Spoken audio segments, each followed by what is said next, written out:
Olá, 17 de setembro de 2018, as principais notícias desta segunda-feira estão agora aqui na TV Difusora.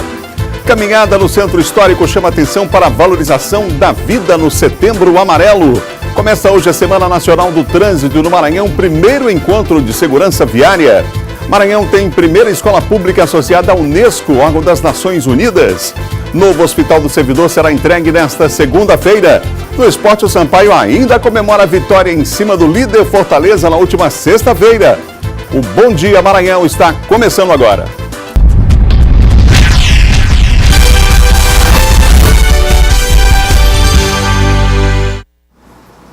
São 7 horas e 1 minuto, um ótimo dia para você que nos acompanha em todo o estado aqui pela TV Difusora. Estamos começando o nosso Bom Dia Maranhão e os nossos desejos aqui de toda a equipe da TV Difusora, o nosso desejo é de uma semana abençoada, que tudo dê certo para você, tá bom? A semana está só começando, esperança renovada para mais uma semana aí. Já estamos aí além do meio do mês de setembro, né? Já nos aproximando aí das eleições também, 3 semanas aí praticamente para as eleições de 2018. Já o Diogo Coutrin vai destacar os principais assuntos dos bastidores da política, vai falar sobre, por exemplo, o registro de candidatura.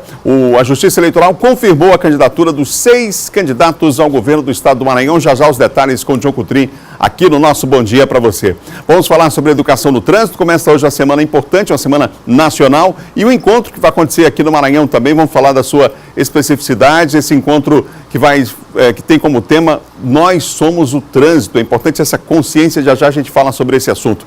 Vou receber no estúdio também o reitor do IEMA, o Instituto de Educação aqui do Maranhão, que vai falar sobre essa parceria agora com a Unesco, o órgão das Nações Unidas. Vai ser possível o Maranhão, por exemplo, trocar ideias, fazer um intercâmbio aí nas mais diferentes áreas com escolas do mundo inteiro. Isso é importante para nós, já a gente vai falar sobre o assunto aqui no Bom Dia também.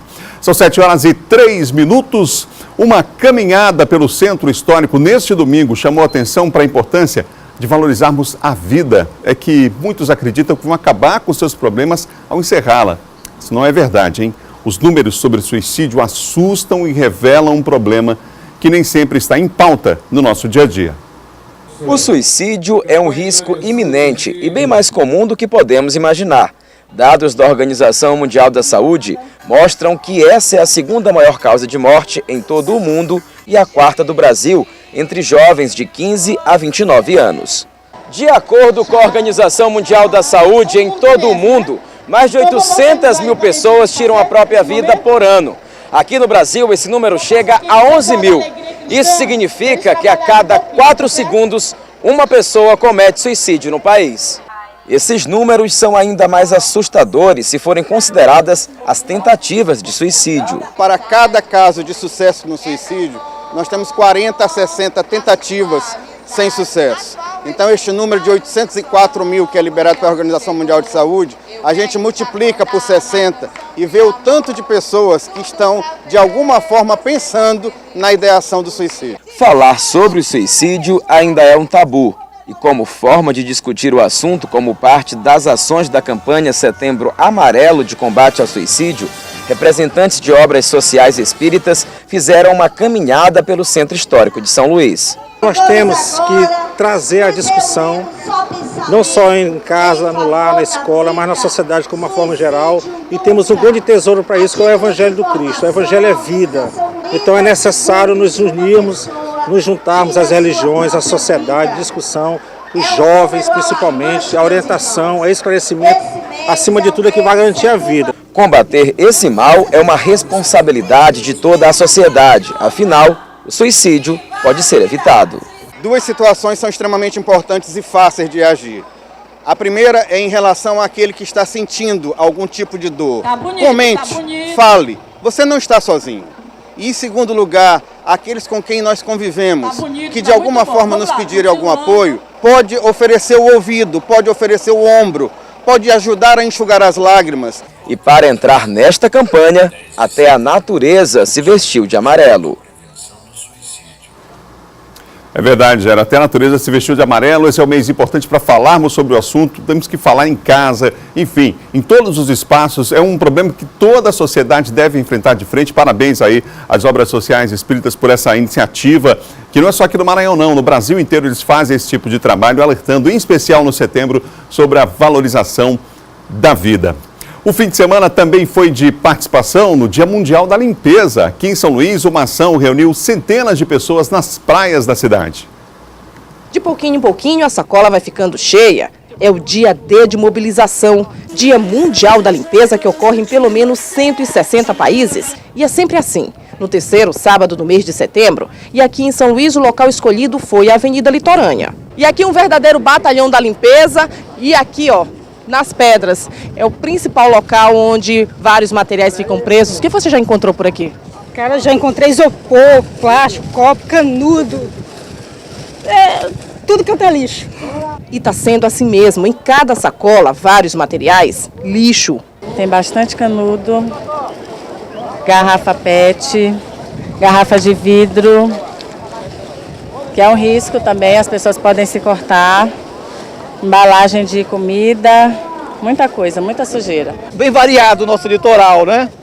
Cheio de plástico, tudo que vai para a natureza aí, para contaminar os mares. Estudantes de escolas da rede pública municipal, entidades da sociedade civil e órgãos públicos foram convidados a participar da ação que tem como objetivo formar uma rede de proteção das praias de São Luís. Fazer um chamamento à conscientização das pessoas. Nós não vencemos essa guerra só em relação à limpeza. O poder público não consegue vencer só. Nós temos que juntos dar as mãos e poder enfrentar e vencer junto essa guerra. A iniciativa integra o trabalho que vem sendo desenvolvido como parte da política de resíduos sólidos colocada em prática. E aqui os voluntários arregaçaram as mangas, colocaram as luvas e com sacolas nas mãos retiram tudo. A meninada mostra que até os pequeninos podem ajudar. Eu estou juntando lixo, porque os peixes eles podem comer e podem morrer. Ou quando eu comer alguma coisa, algum biscoito, eu vou sempre jogar no lixo. Temos que aprender muito com essa garotada, essa geração aí, não é? Porque, afinal de contas, o comportamento da gente não tem sido um exemplo, não, hein? Você viu a praia como estava suja, né? Em cidade limpa não é aquela que muito se limpa, é aquela que pouco se suja. Na verdade, cada um é responsável pelo lixo que produz, né? Então, você vai para a praia, você está ali no ambiente, na natureza, contemplando a natureza, leva o seu saquinho, coloca o seu lixo lá, enfim, faça a sua parte. Confira agora o nosso Giro de Notícias. A Polícia Rodoviária Federal atendeu neste sábado no quilômetro 235 da BR-316, entre Zedoc e Bom Jardim, um acidente tipo colisão lateral que deixou 8 pessoas feridas. A ocorrência se deu no momento em que um dos condutores teria feito manobra irregular por falta de atenção à condução e o veículo teria colidido lateralmente com outro e atingido um terceiro. Os feridos que precisaram de atendimento foram levados para o hospital de Bom Jardim. Foi controlado o incêndio de grandes proporções que teve início na última quarta-feira na zona rural do município de Coroatá, 260 quilômetros da capital. O fogo atingiu mais de 5.000 hectares. As chamas também alcançaram vegetações dos municípios de Peritoró e Alto Alegre do Maranhão. De acordo com a Secretaria de Meio Ambiente de Coroatá, esse foi o maior incêndio já ocorrido no município. Está sendo investigada a possibilidade de incêndio criminoso. O Maranhão atingiu mais de 90% da cobertura vacinal em todo o estado na campanha contra a poliomielite e o sarampo. A campanha de vacinação foi realizada nos 217 municípios e encerrou na sexta-feira, dia 14. De acordo com a Secretaria de Saúde, 196 municípios atingiram a meta do Ministério de vacinar pelo menos 95% do público-alvo para as duas vacinas. O órgão acrescenta ainda que a cobertura de vacinação em sarampo está em 97,98% e da poliomielite em 98,07%. São 7h10, não perca a hora, 7h10. Nós vamos agora às informações da região Tocantina, direto de Imperatriz, com Luiz Carlos Lima. Bom dia, Luiz.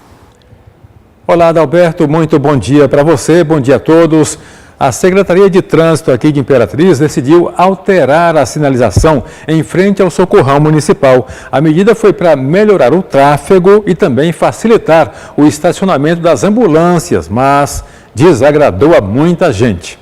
A sinalização em frente ao Socorrão foi mudada recentemente pela Secretaria Municipal de Trânsito. O estacionamento fica restrito para ambulâncias, médicos de plantão, taxistas e mototaxistas transportando pacientes. Já a sinalização horizontal na rua é um reforço da proibição. A ambulância tem que ter prioridade. Agora a faixa ficar lá no meio do quarteirão, A maioria do povo que vem para o Socorrão são do interior. Este taxista diz que a nova sinalização trouxe melhoras, mas nem todos os motoristas respeitam. A prefeitura, a CETRAN, pintou o nosso ponto, tá beleza, tá bacana mesmo. A mudança do ponto do mototáxi eu achei positivo, porque desafogou a frente do Socorrão. A partir de agora, as novas sinalizações devem ser respeitadas pelos condutores e pedestres. A gente muda de assunto para falar do projeto de um grupo de estudantes da cidade de João Lisboa, que fica a 10 quilômetros aqui de Imperatriz. Eles ocuparam o teatro da cidade para homenagear grandes nomes da literatura nacional. O palco do Teatro Viriato Correia recepcionou mais de 150 estudantes. Na mesa de abertura, os jovens apresentaram o jornal O Golpe, mostrando para a plateia um pouco da personalidade de autores como Raquel de Queiroz, Graciliano Ramos e Jorge Amado. Como aluna, foi algo muito novo para mim, trabalhar com isso, ainda mais no teatro daqui de João Lisboa, que quase não é explorado, e a gente resolveu explorar dessa vez. E o teatro não foi escolhido por acaso. O projeto aconteceu como atividade final de ações realizadas dentro das salas de aula. A gente reuniu toda a escola para estar falando de um mesmo assunto de diversos olhares, com diversos olhares. Então, o Viriato Correia foi um membro imortal das letras e nada melhor do que homenageá-lo, que também foi eleito. Além de promover a identificação com os temas, as turmas tiveram a oportunidade de perceber as diferenças e semelhanças políticas da época com o período atual. O aluno precisa colocar em prática, né, as atividades absorvidas dentro da arte, dentro da literatura, em sala de aula. É importante, na nossa percepção, fazer essa volta aos anos 30, né, e trazer para os anos atuais assim, de maneira crítica, reflexiva. É isso, Adalberto. A gente volta com você, desejando uma boa semana a todos. Para todos nós, Luiz, uma boa semana, hein? No próximo bloco começa hoje a Semana Nacional do Trânsito no Maranhão, primeiro encontro de segurança viária, hein? Já eu converso com um especialista do assunto aqui no estúdio do Bom Dia. E mais, Justiça Eleitoral confirma registro de candidatura dos 6 candidatos que concorrem ao governo do estado. Assunto para John Coutrin depois do intervalo, são 7h03, não perca a hora.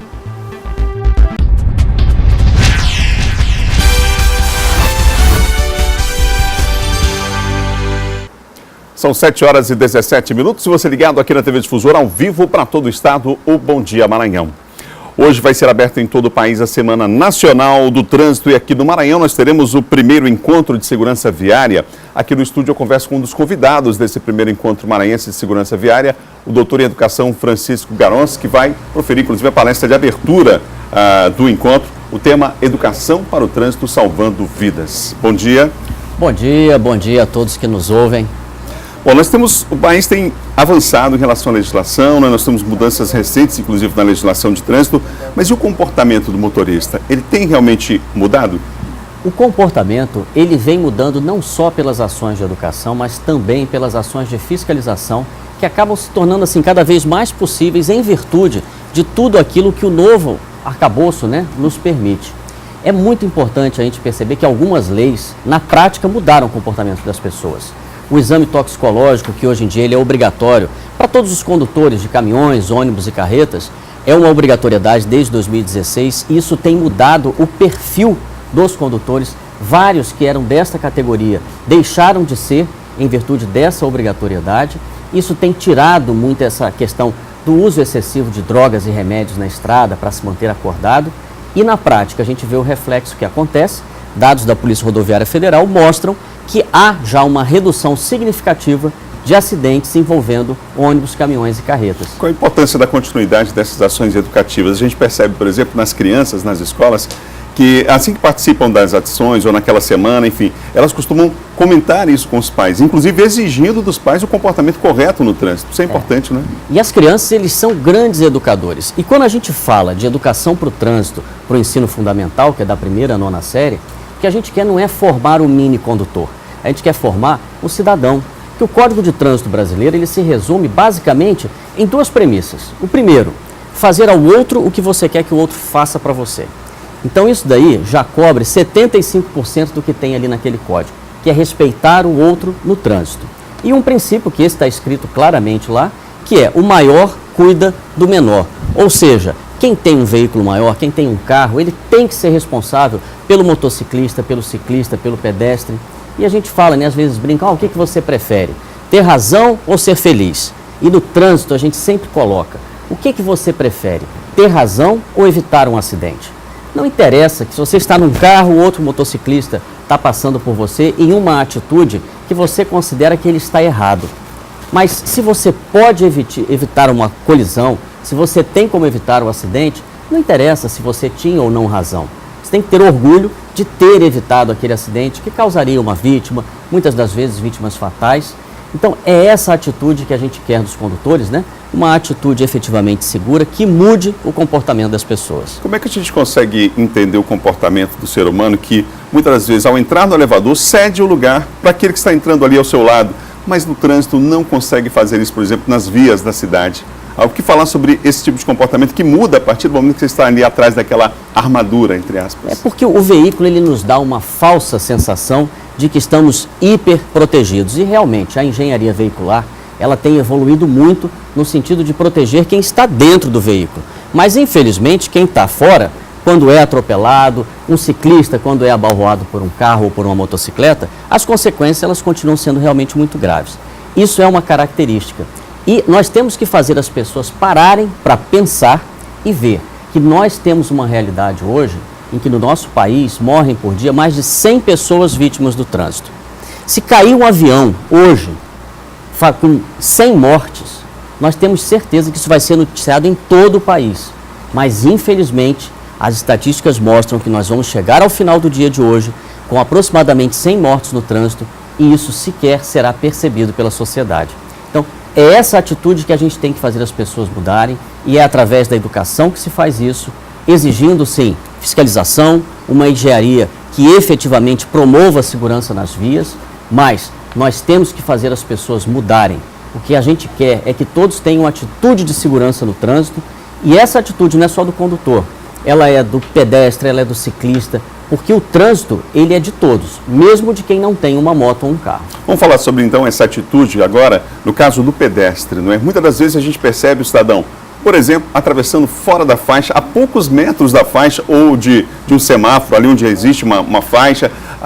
O costume, às vezes, das pessoas fazerem isso, ou até uma falsa segurança, né, de atravessar uma via pública no lugar indevido. Qual é o papel do pedestre nesse processo? Ele tem que perceber o real risco ao qual ele está se envolvendo, ele está se metendo. Se nós estivermos passando na rua e nós virmos, por exemplo, uma cascavel, alguém vai lá chutar a cascavel? Não vai, porque a percepção do risco ela é muito clara. E, infelizmente, as pessoas atravessam a 50 metros da faixa como se o risco não existisse.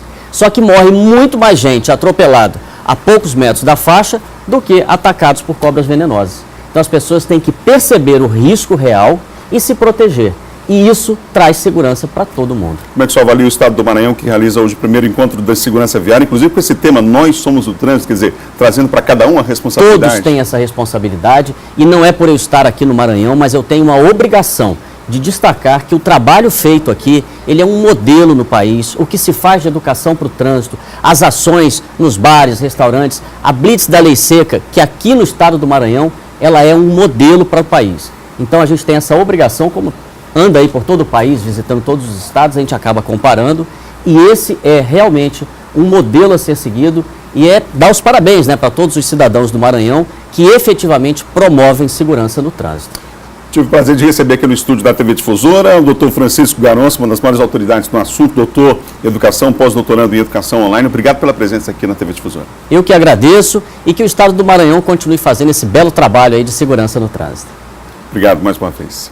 Bom, vale lembrar que esse primeiro encontro maranhense de segurança viária acontece aí na Semana Nacional do Trânsito, que acontece em todo o país e que tem os detalhes sobre essa semana aqui no Maranhão é Eduardo Ericeira. Bom dia, Eduardo. Adalberto, o seminário acontece hoje e amanhã, portanto, nesta segunda e terça-feira.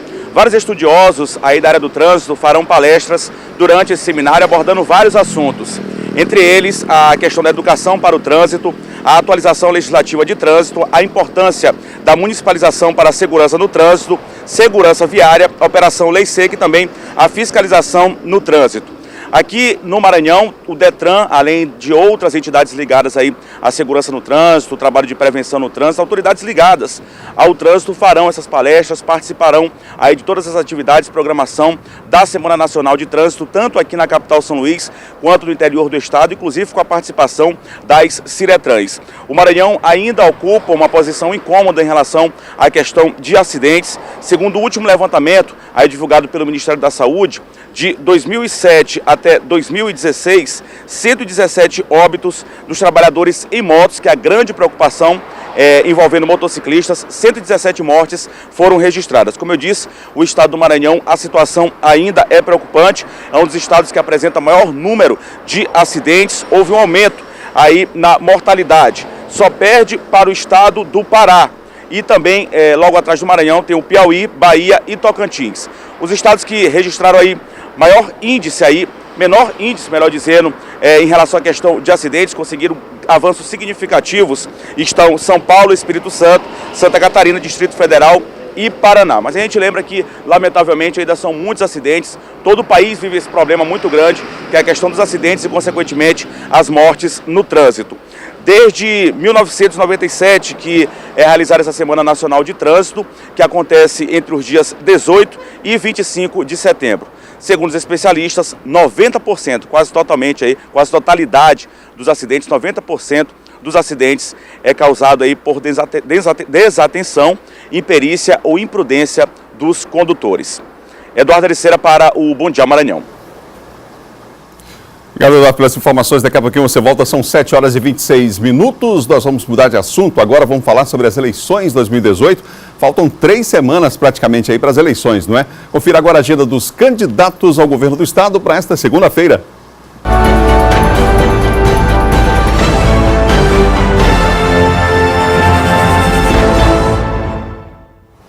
Roberto Rocha, do PSTB, às 8 da manhã tem carreata e caminhada em Fernando Falcão. Às 11 horas, carreata em Genipapo dos Vieiras. Às 5 da tarde, carreata e caminhada em Arame.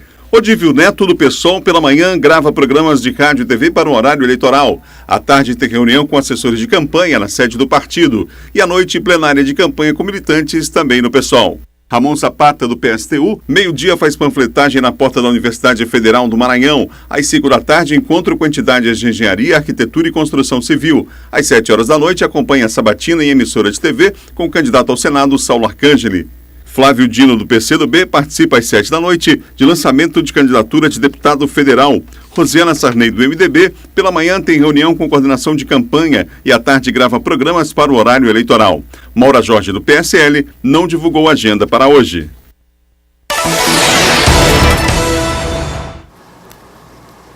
Vou falar com o John Coutrin agora sobre política. John, um ótimo dia para você, boa semana. Boa semana, Adalberto. Ô John, o Tribunal Regional Eleitoral definiu as candidaturas aí ao governo do estado, 6 candidatos com candidatura confirmada ao governo.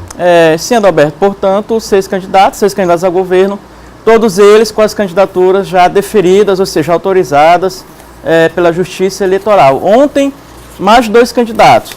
O candidato pelo PCdoB, o atual governador Flávio Dino, e a candidata do MDB, Rosiana Sarney, tiveram seus pedidos de candidatura deferidos por unanimidade pelo Tribunal Regional Eleitoral do Maranhão. Bom, o que acontecia nesses 2 casos? Primeiro, no caso do Flávio Dino. O Flávio Dino, houve uma decretação de inegibilidade lá pela uma juíza de Coroatá, alegando que o governo do estado interferiu nas eleições de Coroatá, na última eleição de Coroatá, favorecendo o atual prefeito. Mas aqui, na apreciação, na análise do Tribunal Regional Eleitoral, os membros da corte julgaram, então, que o Flávio Dino não cometeu nenhum equívoco e teve sua candidatura deferida, autorizada, portanto, sem nenhum problema com a Justiça Eleitoral. Da mesma forma, a candidata do MDB, Rosiana Sarney, o deputado Rubens Júnior, entrou também com uma notícia de inegibilidade por conta que ela digamos assim, sócia da TV Mirante, Sistema Mirante, e não poderia, então, o Sistema Mirante teve convênios com o governo federal, e ela deveria ter se afastado 6 meses antes por conta disso, ou seja, haveria um favorecimento para ela. Também foi negado esse pedido e a candidata Rosiana Sarney também teve sua candidatura deferida por unanimidade. Portanto, também, sendo assim, ela segue normalmente com seu nome, com sua candidatura. Tanto ela, Rosiana, quanto Flávio estão aí livres, sem nenhum problema para as suas candidaturas. Então, ou seja, a eleição vai ser disputada mesmo, Adalberto, no voto e não no tapetão. Ô John, o final de semana foi bastante movimentado, os candidatos aproveitam o fim de semana também para atividades na capital, no interior, já afinal de contas estamos aí há praticamente 3 semanas das eleições de outubro. Exatamente, Adalberto. Nós tivemos aí o candidato, vamos começar por partes. O candidato ao governo, Flávio Dino. O Flávio Dino esteve numa caminhada no bairro de Fátima. Lá no bairro de Fátima, o Flávio Dino esteve acompanhado do vereador Beto Castro, aqui de São Luís, uma liderança lá do bairro de Fátima, e conforme as imagens que nós temos, além dele, o Flávio Dino estava com os candidatos ao Senado. Os candidatos ao Senado, o Everton e Elisiane Gama. Nessa caminhada no bairro de Fátima, o Flávio Dino fez questão de reiterar mais uma vez, o Flávio pediu mais uma vez que elejam seus 2 senadores, Adalberto. O Flávio pediu que eleja o Everton e pediu que eleja a Elisiane Gama. Ele disse que é necessário aí no bairro de Fátima, portanto, o Flávio acompanhado dos 2 candidatos dele, a Elisiane e o Everton, e ele disse, o Flávio, segundo palavras dele, que vencerá a eleição no primeiro turno e que também serão eleitos o Everton e Elisiane ao Senado. As últimas pesquisas já apontam, Adalberto, liderança do Everton e liderança da Elisiane nas pesquisas, ou seja, já ultrapassaram e já estão na frente, na ponta, liderando a corrida pelo Senado Eleitoral, o Everton e a Elisiane, ou seja, o Flávio destaca a importância de eleger eles 2 para que eles 2, o Everton e a Elisiane, ajudem ele lá no Senado Federal. Portanto, os 2 já lideram as pesquisas, assim como o governador Flávio Dino. E continua também o segundo candidato, a candidata Rosiana Sarney, do MDB, esteve, Adalberto, também na cidade de Imperatriz. Nós temos a foto aí. Na cidade de Imperatriz, a candidata Rosiana Sarney foi ali acompanhada pelo prefeito da cidade, prefeito Assis, que é do seu mesmo partido, do MDB. Lá também acompanhado dos seus candidatos, Aécio Lobão e Sarney Filho. Também, no final de semana, a candidata Rosiana Sarney foi à cidade de Coroatá. Já em Coroatá, ela estava ladeada do candidato a deputado federal, Ricardo Murá, e da sua filha, Andréia Murá. Foram as 2 agendas mais importantes da candidata Rosiana no final de semana, Imperatriz e Coroatá. Já o candidato Roberto Rocha, ele que é do PSDB, esteve também na cidade de Barra do Corda. Em Barra do Corda, o Roberto Rocha reuniu com agentes comunitários de saúde e também visitou algumas feiras lá da cidade de Barra do Corda. Aí o Roberto reunindo com os profissionais comunitários de saúde, agentes de saúde, levando suas propostas nessa área para eles. Por fim, a candidata Maura Jorge participou de uma grande carreata do candidato a presidente Jair Bolsonaro, que ocorreu ontem, no domingo, aqui na Litorânea, e a candidata Maura Jorge aproveitou o embalo e participou também dessa carreata do Jair Bolsonaro, que tomou ontem conta da Litorânea aqui na cidade de São Luís.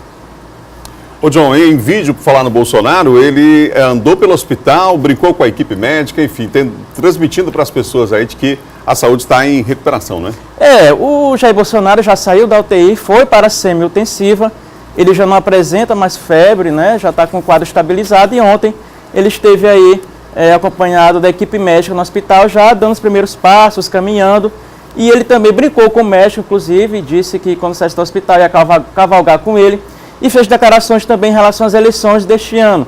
Segundo Jair Bolsonaro, é necessário ficar atento para que não haja fraude nas eleições. Ele acha que pode haver uma fraude, que o PT pode levar as eleições por fraude, e também disse que se o Fernando Haddad for eleito, vai soltar o Lula. Então foi ontem, inclusive o Bolsonaro chegou a chorar, fez um desabafo, mas ele segue se recuperando, ou seja, nesse primeiro turno o Bolsonaro continua no hospital. Vamos aguardar no segundo turno se ele terá condições também de participar das agendas de campanha. Obrigado, John. Um ótimo dia para você. Boa semana. Obrigado, Alberto. Daqui a pouquinho também, às 6 da tarde, aqui na Difusora FM com ponto e vírgula. Um abraço. São 7 horas e mais 33 minutos. No próximo bloco vai ser entregue hoje o novo Hospital do Servidor, hein? Vamos falar ainda sobre o IEMA, que fechou parceria com o órgão das Nações Unidas. E mais, o Sampaio venceu o líder na sexta-feira. Está aí vivendo ainda esse momento de euforia pela vitória. Não poderia ser diferente com o líder, o Fortaleza, jogando aqui em São Luís. Bom demais, né? Já já a gente volta depois do intervalo com o Bom Dia Maranhão.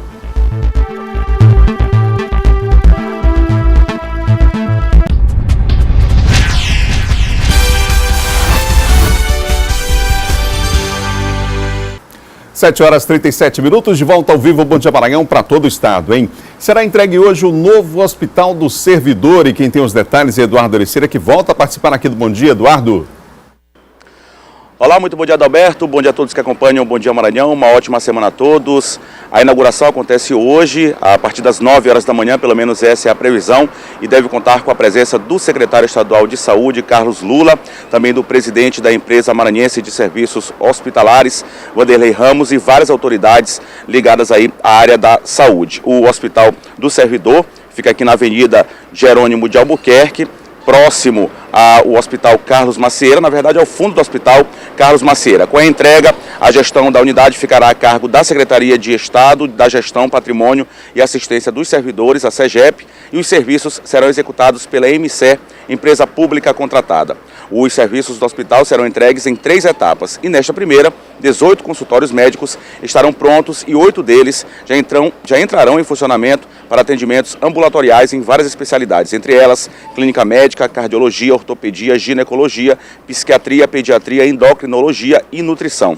Na segunda etapa, prevista para ser entregue até o final desse ano, o ambulatório contará com mais especialidades e na terceira e última etapa, prevista para o primeiro semestre de 2019, serão entregues os serviços de urgência, emergência e cirurgias. Eduardo Ericeira para o Bom Dia Maranhão. Obrigado, Eduardo, pelas informações. O IEMA, Instituto de Educação, Ciência e Tecnologia do Maranhão, é a primeira escola pública do estado associada à Unesco, Organização das Nações Unidas para a Educação, a Ciência e a Cultura. Sobre o assunto eu converso com o reitor do IEMA, Jonathan Almada.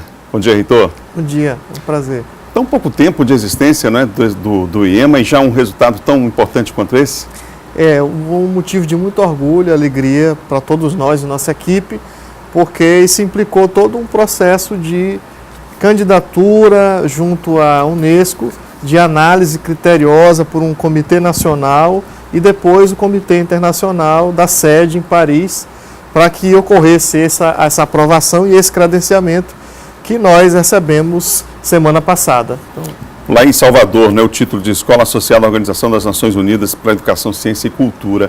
O que o senhor entende que foi fundamental, já que foi um processo aí durante mais de 2 anos, não é? Isso. De avaliação, enfim. O que o senhor entende que foi fundamental para essa decisão final? O fundamental foram o modelo pedagógico de gestão do IEMA, que já se sintoniza com as exigências da candidatura para ser uma escola associada da Unesco. Por exemplo, desenvolver metodologias inovadoras, seguir os 4 princípios educacionais da Unesco, né? Aprender a ser, a fazer, a conhecer e a conviver. Nós temos a comemoração de 2 dias internacionais já no nosso calendário acadêmico, que é o Dia Internacional da Menina e o Dia Mundial da Saúde. Nós trabalhamos em rede, nós temos cooperação com escolas do Maranhão, do Brasil e instituições de outros lugares do mundo. Então, esse conjunto de ações, além dos resultados que os nossos estudantes alcançaram ao longo aí desses 3 anos e meio de existência, tudo isso levou ao reconhecimento por parte da Unesco como uma escola que realmente faz um trabalho diferenciado e que pode fazer parte dessa rede. Esse programa de escolas associadas, ele já está em 182 países ao redor do mundo, não é? Isso. Qual a importância do Brasil fazer parte agora, do estado do Maranhão fazer parte? O que muda a partir de agora? Como é que funciona? Olha, o Brasil tem a 2ª maior rede da Unesco no mundo, a primeira é no Japão, e isso significa que nós vamos estar conectados com 11 mil escolas em todo o mundo, cooperando e fazendo intercâmbio de conhecimentos e experiências. Isso representa um reconhecimento internacional para o trabalho do IEMA no Maranhão. Nós estamos projetando a escola pública do Maranhão no mundo. Então o IEMA passa a fazer parte dessa rede e se compromete mais fortemente na sua proposta pedagógica a trabalhar pela cidadania global. É a ideia de que todos nós estamos responsáveis não só pelo local, mas pelo mundo.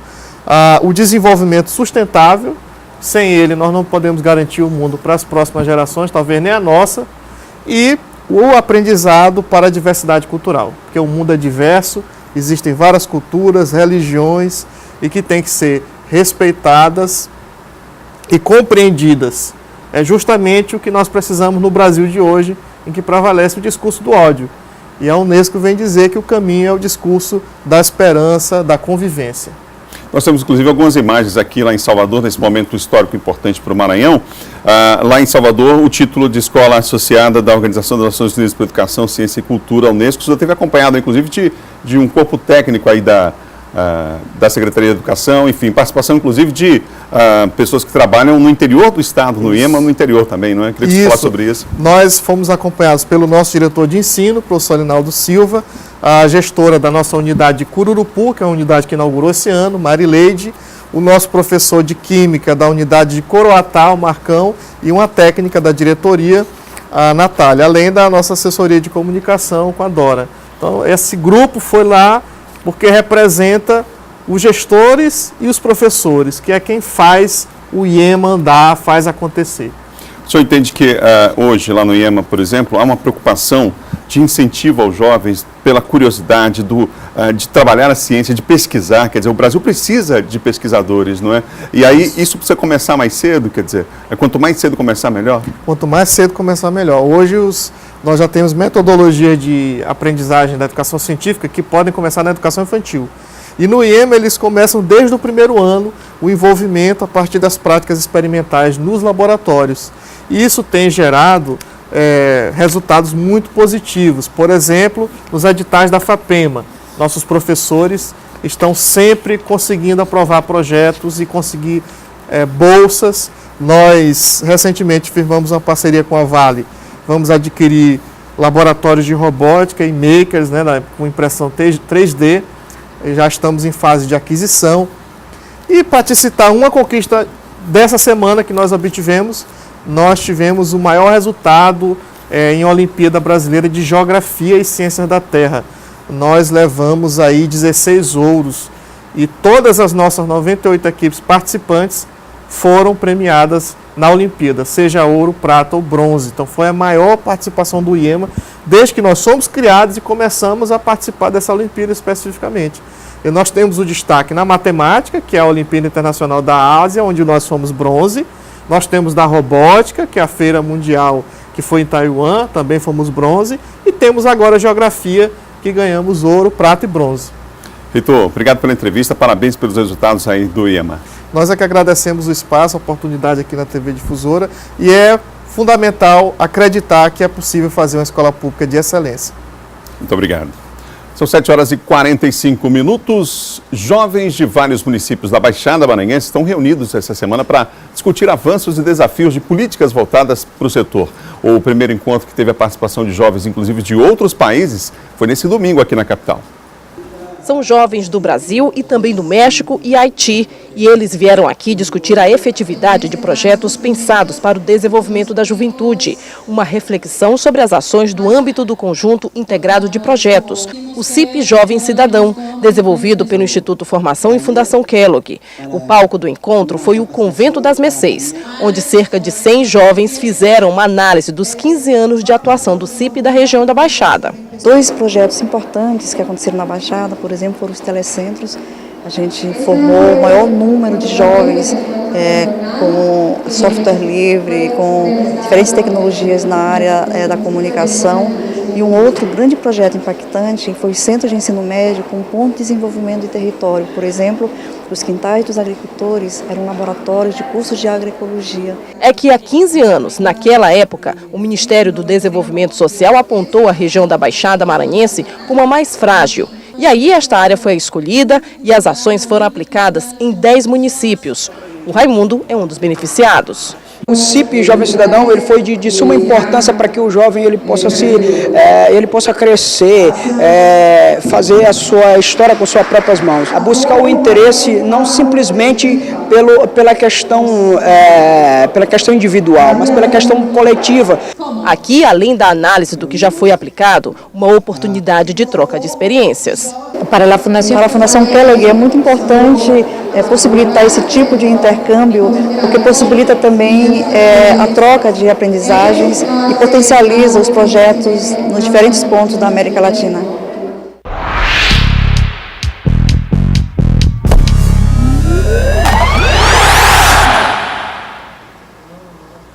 Vamos falar de esporte com o Laércio Júnior. Segunda-feira boa essa, hein? Sampaio Corrêa respirando outros ares aí, né, Laércio? Saiu da lanterna do Campeonato Brasileiro, voltou a vencer, venceu o líder da competição, que é o time do Fortaleza, e agora viu a diferença que já foi de 8, cair para apenas 5 pontos. O Sampaio está a 5 pontos do primeiro time fora da zona do rebaixamento. Confira a grande vitória do Sampaio na última sexta-feira. A palavra de ordem era vitória para as duas equipes. Um para ganhar fôlego na luta contra o rebaixamento, o outro para manter a boa vantagem obtida pela ótima campanha, mas pressionado pelos 4 jogos sem vencer. Como esperado, o jogo é equilibrado, mas com os dois times indo ao ataque. Marcinho faz boa jogada, se livra de 3 marcadores e na hora de finalizar é derrubado por César Sampaio. Pênalti para o Fortaleza e cartão amarelo para o zagueiro tricolor. Na cobrança, Bruno Melo. Na defesa, Andrei. E que defesa! Depois disso, o Sampaio começa a levar mais perigo. Primeiro com Eloir. Depois do cruzamento de Sobral, Alisson para em Marcelo Boeck. Mas na saída errada do Fortaleza, Fernando Sobral rouba e invade a área com velocidade e driblando. O chute para na trave e bate no goleiro. A sobra é de Bruninho. É gol do Sampaio Corrêa, 1-0. Eu fui feliz por pressionar o Felipe, roubei a bola, chutei no gol, goleiro a bola quase entra, mas parabenizar o Bruninho por estar no momento certo, na hora certa. Após muito tempo, o Sampaio vai para o intervalo com vantagem. Na segunda etapa, o Fortaleza pressiona, cria algumas oportunidades, mas o Sampaio mostra força defensiva e leva perigo em alguns contra-ataques. Na zaga, Joécio é o destaque. Jogando machucado, ele segura quase 100 minutos em campo, tira bolas importantes e, junto com o time, comemora a grande vitória sobre o líder. Final, Sampaio 1, Fortaleza 0. A equipe toda está de parabéns pelo empenho e agora daqui para frente procurar somar o maior número de pontos possível para tirar o Sampaio da situação. É isso daí que faz a diferença, a união sempre. E eu tenho certeza que isso daí que aconteceu hoje, daqui para frente vai ser melhor. Tem todos os méritos, né? Estão de parabéns e a torcida tem que abraçar, porque nós vamos sair dessa situação, ter pé no chão, trabalhar, porque não ganhamos nada. Ainda estamos numa situação difícil, agora ter tranquilidade, trabalhar para a gente jogar contra o Avaí lá.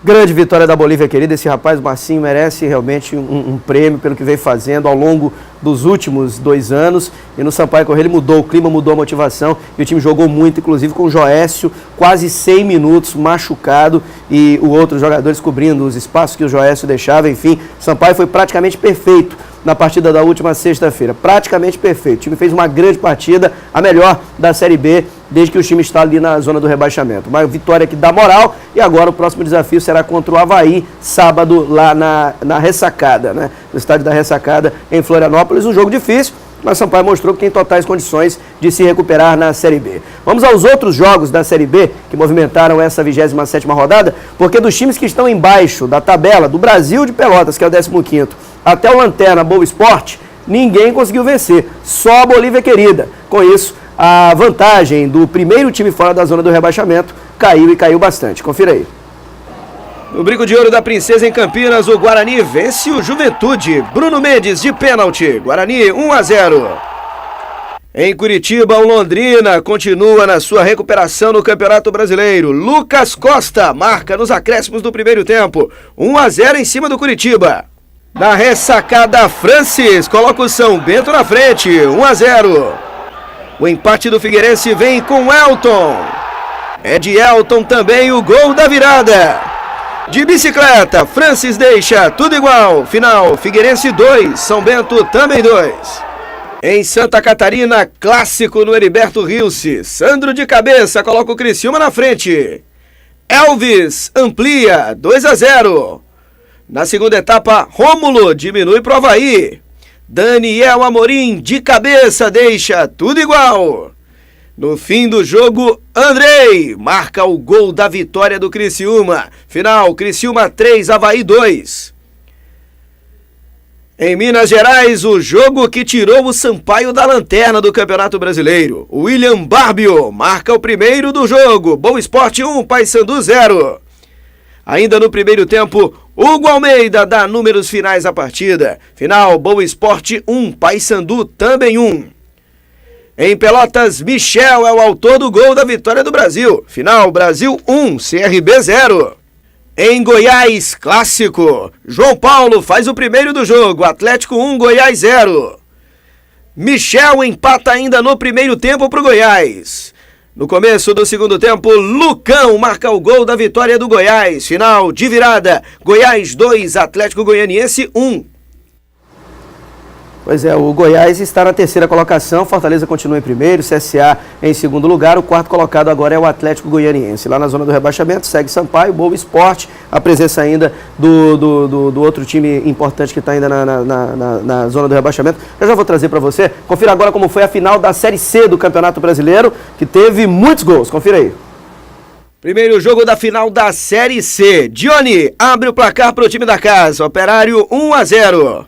Eric de cabeça faz o segundo contra o Cuiabá.